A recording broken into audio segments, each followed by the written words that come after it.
এই যে সিঁড়ি সিঁড়ি করা কমপ্লিট, সিঁড়ি হয়ে গেছে।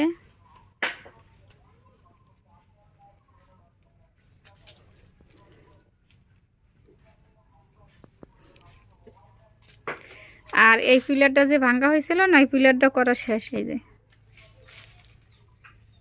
এই পিলারটা সে আসলে ভাঙিয়ে পড়ে না, অনেকে বুঝছেন যে ভাঙিয়ে পড়ছে, ভাঙিয়ে পড়ে না। এই পিলারটা আছে ওইদিকে, মানে এই সাইডে গ্যাপ কম হয়েছিল, ঠিক আছে। এটা একটু বাঁকা হয়েছিল পিলারটা, সেই জন্যই ভাঙা হয়েছিল।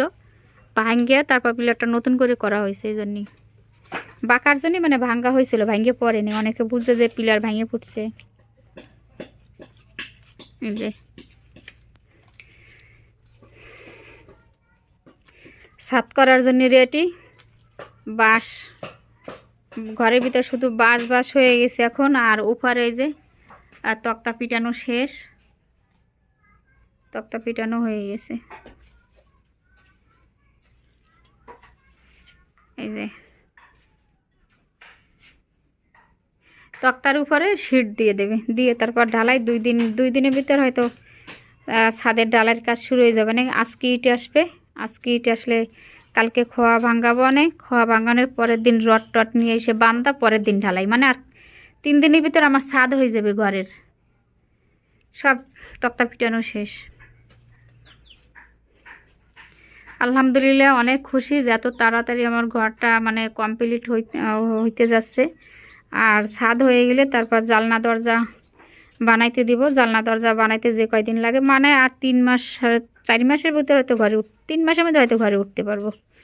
এই যে এখন ওই তক্তার উপরে এই যে শীট আনছে, আরও শীট আনা লাগবে। যে এগুলো দিয়ে দেবে, শুধু বাঁশ আর বাঁশের নিচে শুধু ইট। সিঁড়ি করার পর উপরে গাতার পর অনেক ইট বাইসে গেছে আমার, অনেকগুলো ইট আছে এখন। এই যে সব খালি ইট, বাঁশের নিচে নিচে ইট দেয়া।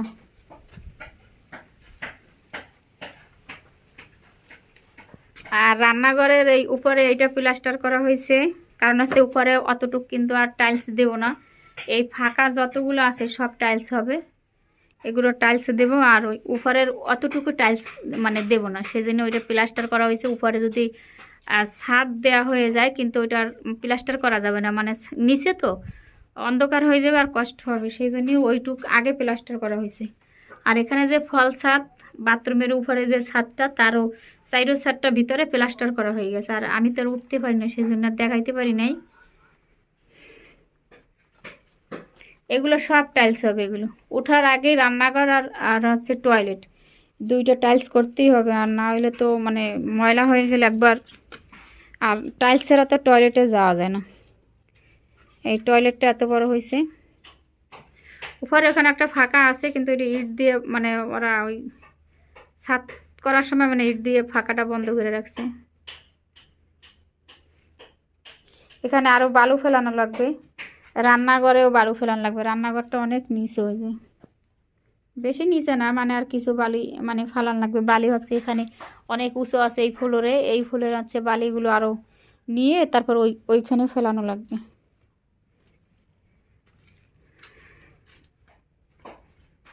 এই যে সব হয়ে গেছে, মিস্ত্রি অনেক ফাস্ট, অনেক কাজ করে। 2 দিনের ভিতরে এই যে বাঁশ তক্তা এগুলো পিটানো হয়ে গেছে। আর আজকে বাকি আছে, সাইডের হয়তো বাকি আছে, সাইডের যা যা বাকি আছে আজকে সব ওগো পিটানো হয়ে যাবে তক্তাগুলো সব। ওই যে অনেক ফাস্ট কাজ করে, মানে কাজের প্রতি অনেক আগ্রহ, বসে থাকে না আর কি। আজকে বরবটি নিয়ে যাব, অনেক বরবটি হচ্ছে এখানে বড় হয়ে গেছে। আর এই পাশে তো জাল দিয়ে দিয়েছিলাম, বিচি লাগাইছিলাম, সে বিচিগুলো একটাও মানে ফোটে নাই। ওই যে কি পোকে না কি খেয়ে ফেলছে আর কি। বরবটি নিয়ে যাব না আজকে, অনেকগুলো বরবটি হয়েছে, এগুলো তুলতে হবে, নাহলে বরবটি আবার বেশি মানে বড় হয়ে গেলে, বেশি হয়ে গেলে মানে খেতে আর ভালো লাগে না। যাই হোক, এই যে আমার ঘরের আপডেট। সিঁড়িটা অনেক সুন্দর হয়েছে, মানে সিঁড়ি অনেক চ্যাপ্টা হয়েছে সিঁড়ি।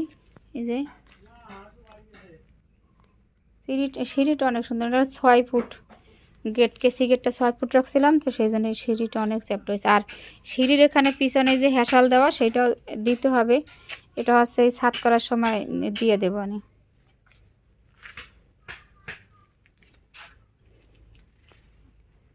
সব ঘরের ভিতর বাঁশ বাঁশ।